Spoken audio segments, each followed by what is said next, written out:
ففروا إلى الله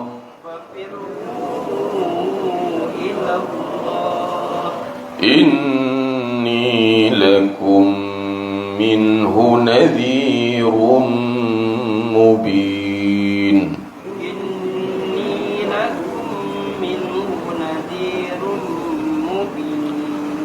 ولا تجعلوا مع الله إلها آخر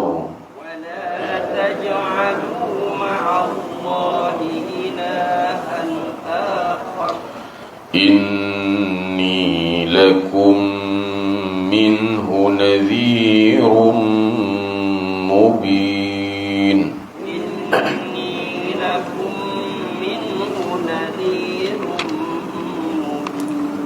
صدق الله العظيم.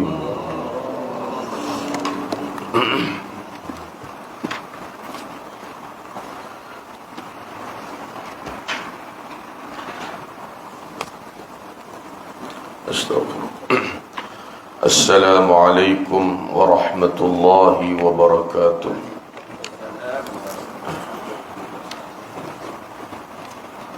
إن الحمد لله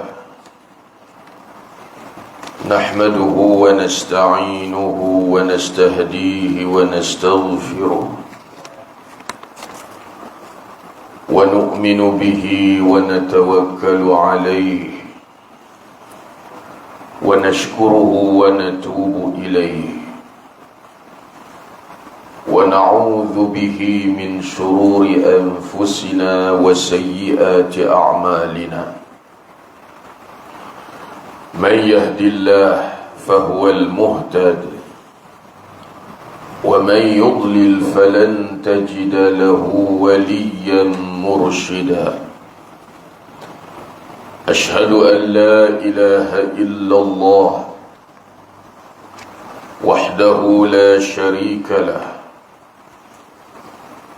له الملك وله الحمد وهو على كل شيء قدير. وأشهد أن سيدنا محمدا عبد الله ورسوله، أرسله الله بشيرا ونذيرا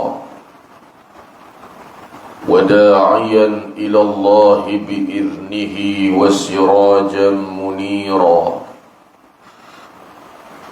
اللهم صل على سيدنا محمد صلاة تغفر بها الذنوب وتصلح بها القلوب وتنطلق بها العصوب وتلين بها الصعوب، وعلى آله وصحبه ومن إليه منسوب. سبحانك لا علم لنا إلا ما علمتنا إنك أنت العليم الحكيم. رب اشرح لي صدري ويسر لي أمري واحلل عقدة من لساني يفقه قولي. وما توفيقي إلا بالله، عليه توكلت وهو رب العرش العظيم. بسم الله ما شاء الله لا يسوق الخير إلا الله. بسم الله ما شاء الله لا يصرف السوء إلا الله. بسم الله ما شاء الله ما كان من نعمة فمن الله. بسم الله ما شاء الله لا حول ولا قوة إلا بالله. Tuan-tuan muslimin muslimat, mudah-mudahan dirahmati oleh Allah Jalla Jalaluhu.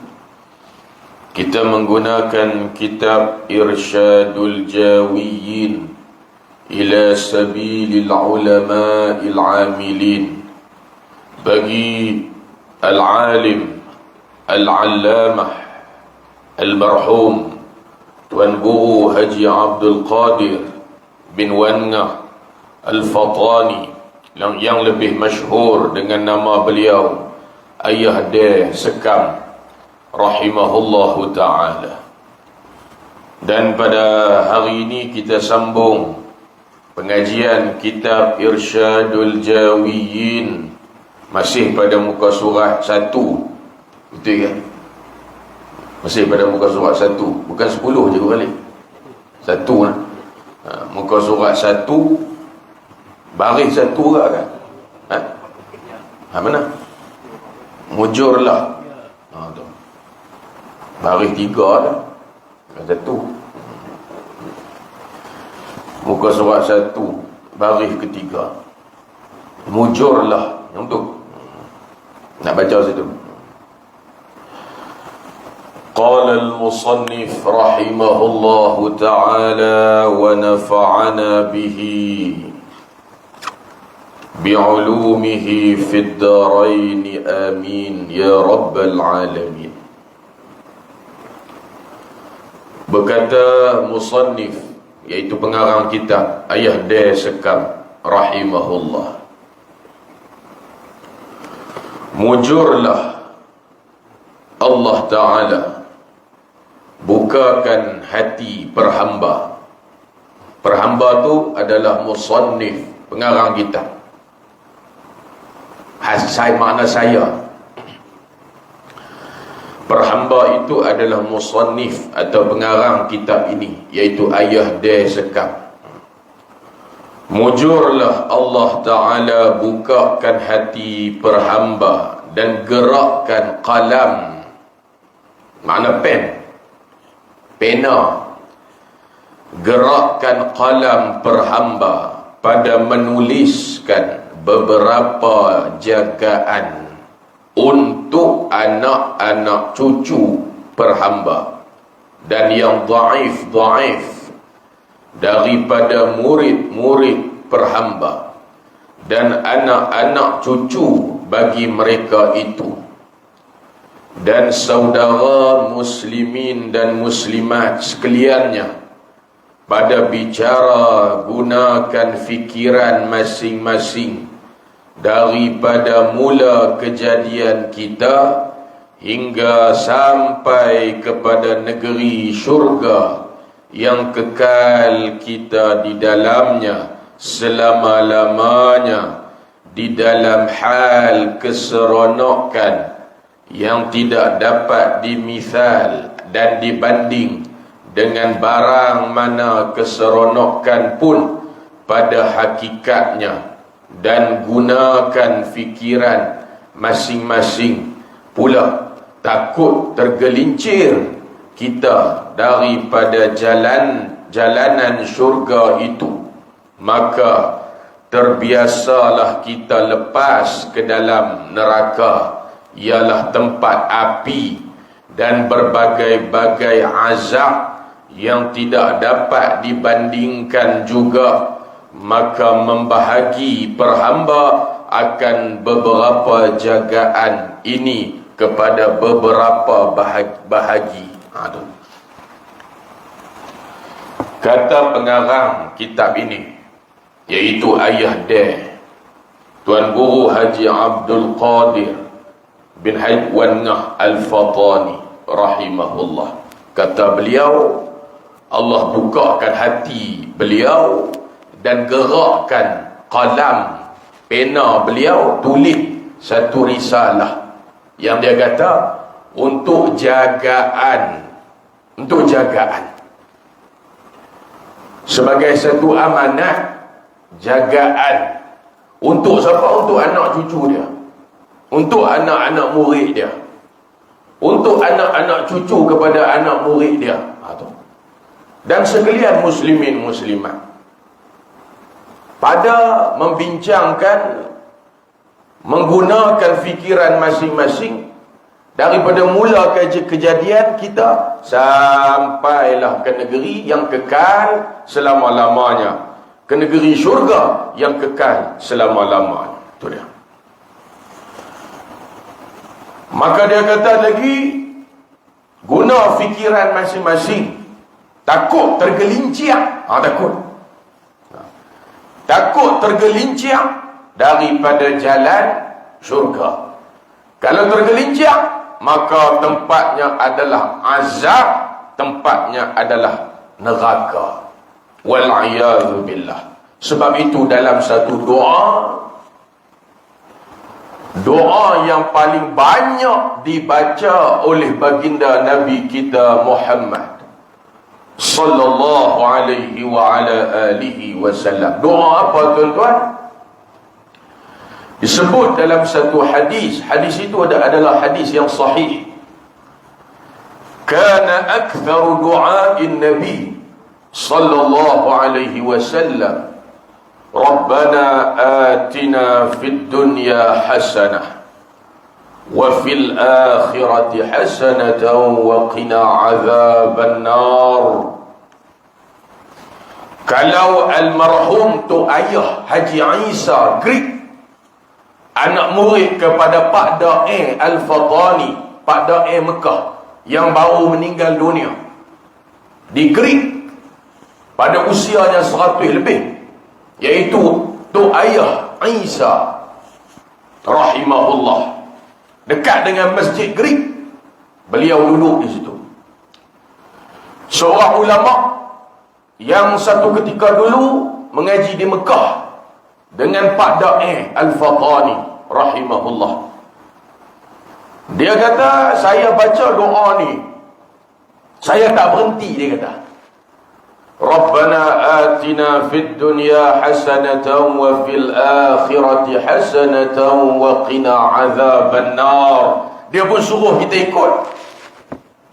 Habis kita ikut, dia ijazahkan kepada kita sebagaimana yang tok guru dia ijazahkan kepada dia. Dia tak berhenti tu. Kan kadang-kadang kita baca, kita berhenti. Rabbana atina fid dunya hasanah, contoh, wa fil akhirati hasanah, kita berhenti situ, wa qina azaban nar. Ataupun kita berhenti dekat mana? Rabbana atina fid dunya hasanah. Lepas tu kita berhenti situ. Lepas pada tu kita sambung, wa fil akhirati hasanatan wa qina azaban nar. Hasanah pertama kita berhenti, hasanah kedua kita sambung. Tapi tu ayah dia tak berhenti. Tu ayah selama hayat dia baca doa tu, dia tak berhenti. Dia sambung semua. Hasanah pertama, hasanah kedua, terus sambung. Dia baca lagu tu. Rabbana atina fid dunya hasanatan wa fil akhirati hasanatan wa qina azaban nar. Sebab apa? Sebab hubung kait antara maknanya tidak berpisah. Apa kita minta dalam doa tu? Yang pertama kita minta dalam doa tu adalah kebaikan di dunia. Jangan duk pandai baca tapi tak berhenti, tak faham. Berpuluh-puluh tahun baca tapi tak faham. Daripada rukun Yamani nak pergi ke rukun Hajarul Aswad, doa tu Nabi tak tinggal. Daripada sudut Yamani nak pergi ke sudut Hajarul Aswad ketika tawaf di Baitullah Al-Haram. Sabit daripada hadis yang sahih, itu doa yang tidak pernah ditinggalkan oleh baginda Nabi alaihi salatu wassalam. Nak bagi tahu kat kita besarnya doa tu, agungnya doa tu. Apa kita minta? 3 permintaan, 3 permohonan kita. Yang pertama apa? Yang pertama minta apa? Kebaikan di dunia. Yang kedua minta apa? Kebaikan di akhirat. Dan yang ketiga minta apa? Minta jauh daripada azab neraka. 3 permintaan. Hasanah fid dunya, kebaikan di dunia. Kebaikan di dunia tu apa dia? Banyaklah. Ada rumah untuk berteduh, ada kenderaan untuk bergerak, ada anak pinak, ada kerja, ada duit. Itu semua kebaikan di dunia. Tapi jangan lupa, ada lagi kebaikan di dunia, hal lebih besar. Apa dia? Majlis ilmu, majlis zikir. Itu juga adalah kebaikan di dunia. Wa fil akhirati hasanah, kebaikan di akhirat. Apa dia? Nikmat hak paling besar. Apabila kita berpindah ke negeri akhirat, negeri yang kekal abadi, nikmat yang paling besar adalah nikmat masuk ke dalam syurga dan melihat Allah di dalam syurga. Macam mana cara melihat Allah? Jangan duk tanya. Sebab apa? Sebab Allah mukhalafatuhu lil hawadis. Allah bersalahan dengan segala yang baharu. Kita tak boleh kata kita nampak Allah depan ke, belakang ke, kiri ke, kanan ke, atas ke, bawah ke. Pasal apa tak boleh kata lagu tu? Sebab kiri, kanan, depan, belakang, atas, bawah adalah makhluk yang dijadikan Allah. Allah tak berhajat kepada makhluk. Macam mana cara kita melihat Allah? Allah tidak bertempat.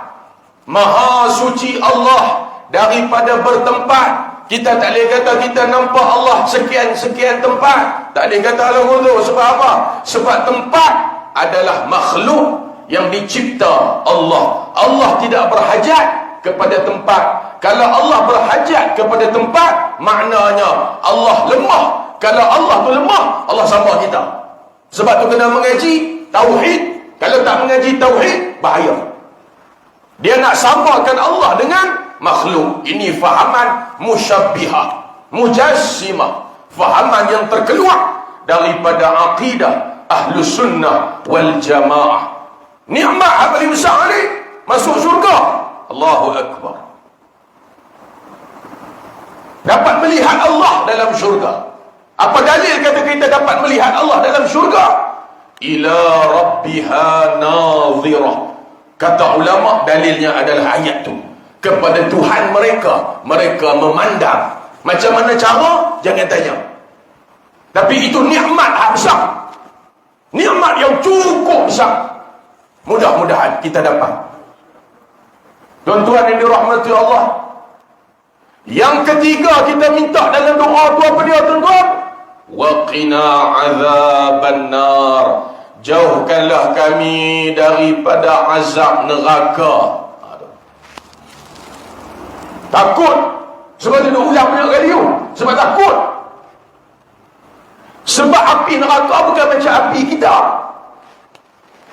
Sebab tu Nabi sebut, narukum allati tuqidun juz'un min 70 juz'an min nari jahannam. Kata baginda Nabi, api yang kamu duk guna di dunia, api yang kamu nyalakan di dunia, hanyalah satu juzuk, satu bahagian daripada 70 bahagian api neraka. Maknanya apa? Maknanya panah api neraka 70 kali ganda api dunia. Macam mana kita nak bayang, tuan-tuan? Dahsyat tak dahsyatnya azab tu. Kata panah api neraka tu 70 kali ganda api dunia. Kita kena api dunia pun sakit tak tahan dah. Bukan kata api, tak kena api lagi, baru panas setrika. Baru panas setrika iron.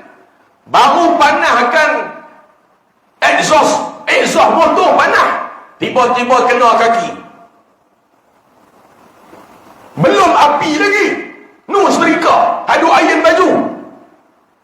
Tengah-tengah iron kena setrika. Dia kata apa? Ada pula orang main-main, dia kata apa? Masuk dalam neraka pun tak ada masalah. Sebab kita orang Islam dah habis kena bakar dalam neraka, masuk balik dalam syurga. Tak ada masalah, dia kata.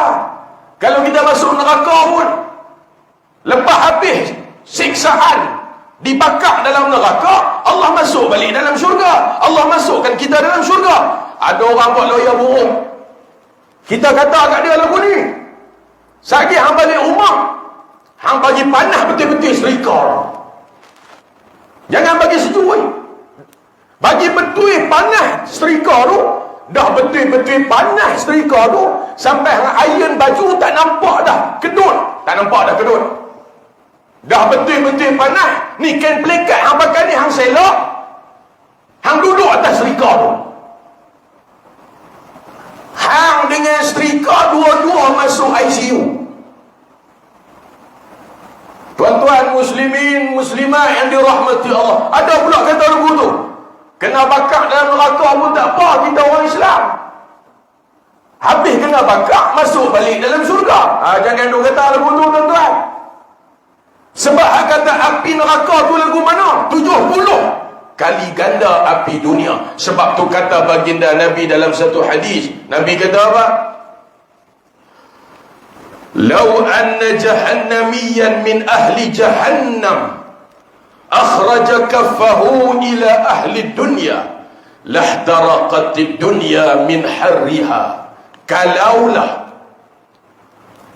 ahli neraka jahannam huluk tangan Cikgu Darani, Cikgu Darani, Arab kata, orang kata Darani, saya sebut bahasa Arab, Cikgu Darani.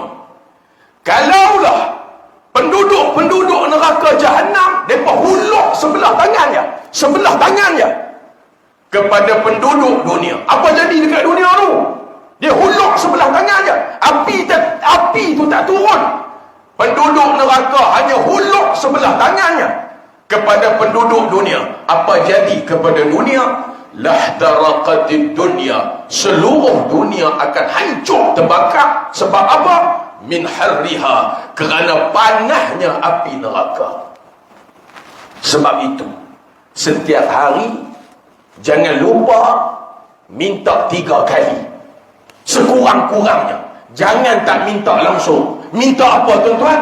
Minta masuk syurga dan minta jauh daripada neraka. Sebab Nabi kita sebut, man sa'alallah al-jannah, man sa'alallah al-jannah thalatha marrat qalatil jannah Allahumma adkhilhu al-jannah, wa man istajara minan nar thalatha marrat qalatin nar Allahumma ajirhu minan nar. Hadis tu sahih. Nabi kata apa?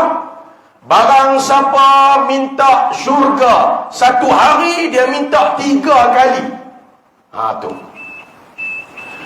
Barang siapa minta masuk syurga sehari, dia minta tak banyak, sehari dia minta 3 kali ya. Macam mana dia nak minta?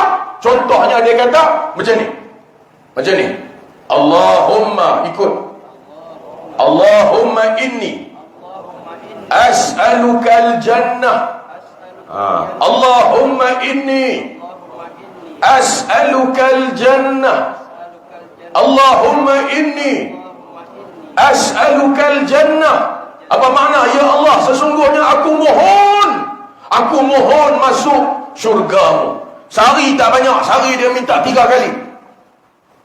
Kata baginda Nabi alaihi salatu wassalam, barang siapa minta syurga sehari 3 kali, syurga akan kata dekat dia, syurga sendiri akan kata dekat dia, Allahumma adkhilhul jannah. Syurga akan kata, ya Allah, masukkanlah kawan ni dalam syurga.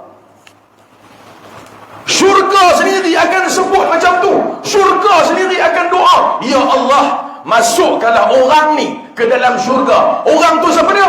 Yang minta syurga sehari 3 kali sekurang-kurangnya. Tuan-tuan yang dirahmati Allah, sekurang-kurangnya sehari 3 kali. Kemudian kata baginda Nabi, wa man istajara minan nar, barang siapa minta lindung daripada neraka sehari 3 kali. Qalatin nar. Neraka akan kata apa? Allahumma ajirhu minan nar. Ya Allah, selamatkanlah dia daripada neraka. Neraka sendiri akan kata lagu tu. Sehari 3 kali minta jauh, minta lindung daripada azab neraka. Contohnya kita kata macam mana? Ikut. Allahumma inni a'udzu bika minan nar. Allahumma inni a'udzu bika minan nar. Allahumma inni a'udzu bika minan nar. Ya Allah, aku minta lindung daripada neraka. Sehari dia minta 3 kali. Neraka akan kata apa? Ya Allah, selamatkanlah dia daripada neraka. Tu dia tuan-tuan, hadis tu hadis sahih. Macam tu juga zikir hatu imam baca tadi. Apa dia? Allahumma ajirni minan nar. Berdalilkan daripada satu hadis, jangan tinggal zikir. Setiap kali kita solat, jangan tinggal. Cumanya tuan-tuan, kadang-kadang buat tak berapa kena. Kadang-kadang kita buat tak berapa kena. Pasal apa? Subuh kita baca 3 je. Maghrib kita baca 3 je. Kalau boleh jangan baca 3. Subuh kita baca 7. Maghrib kita baca 7. Sebab disebutkan dalam hadis macam ni. Idza sallaita subha, idza sallaita subha faqul qabla an tukallima ahadan minan nas Allahumma ajirni minan nar 7 marrat fa innaka in mitta min yawmika dhalika kataballahu laka jiwaran minan nar.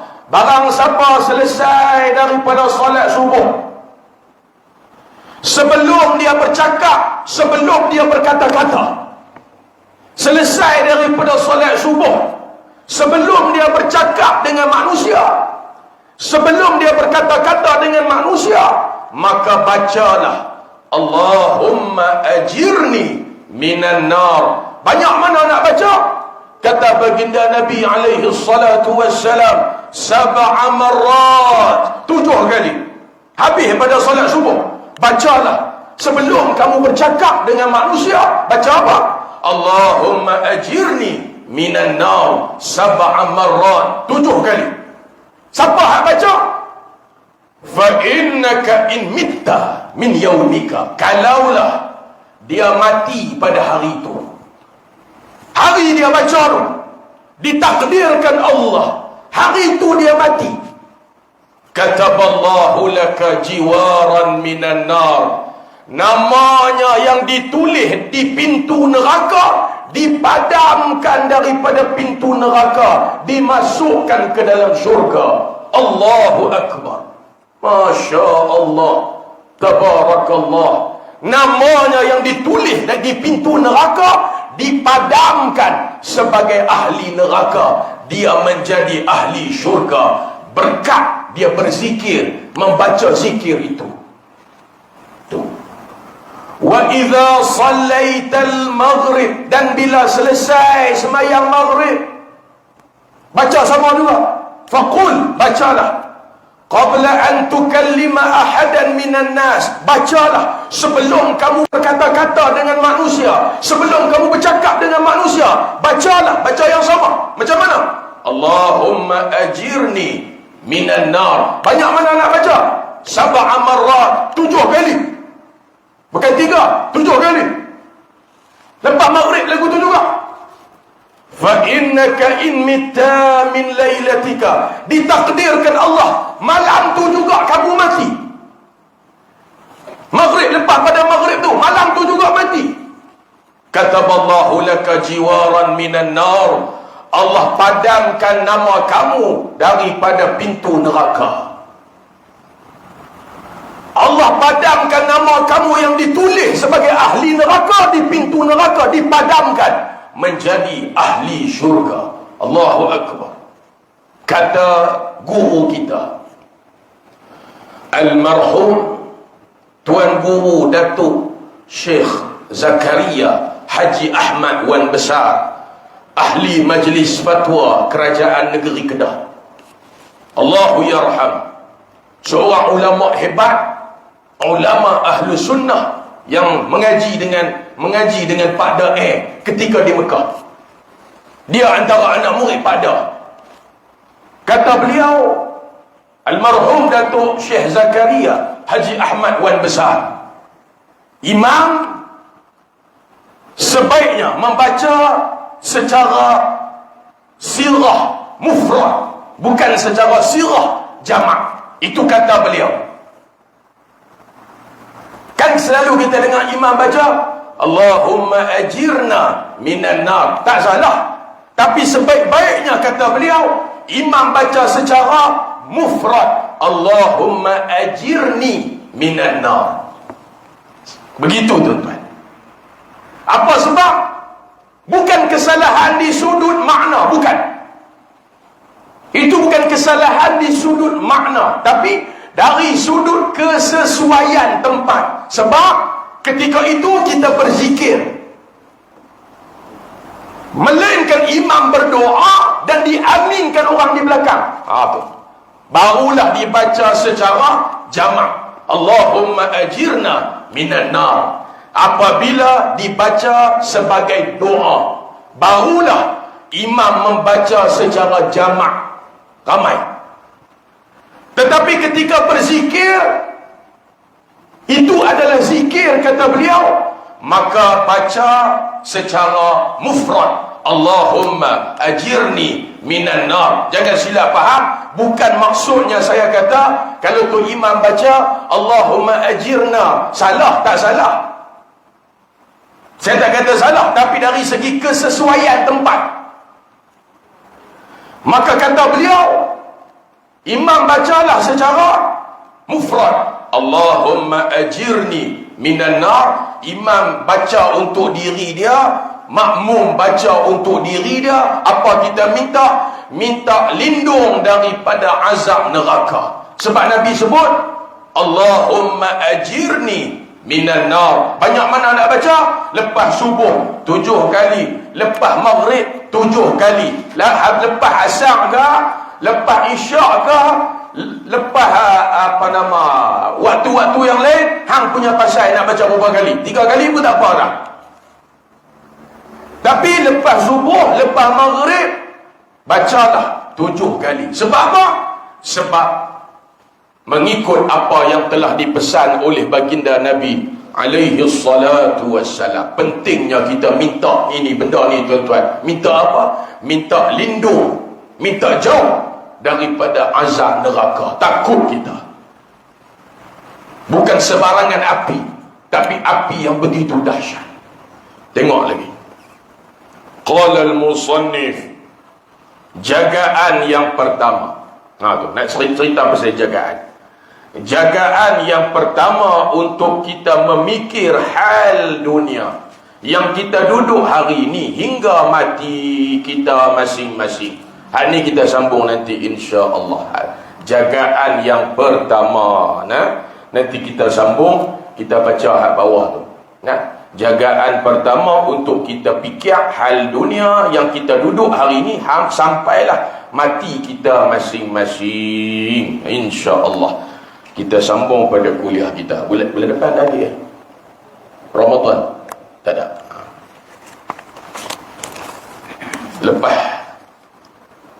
Lepas raya insya-Allah. Hanya sekadar itu kita tutup majlis kita dengan tasbih. Ada. Cikgu kata waktu bila tak ada. Oh, dia takut tak ada angka besar. Masya-Allah.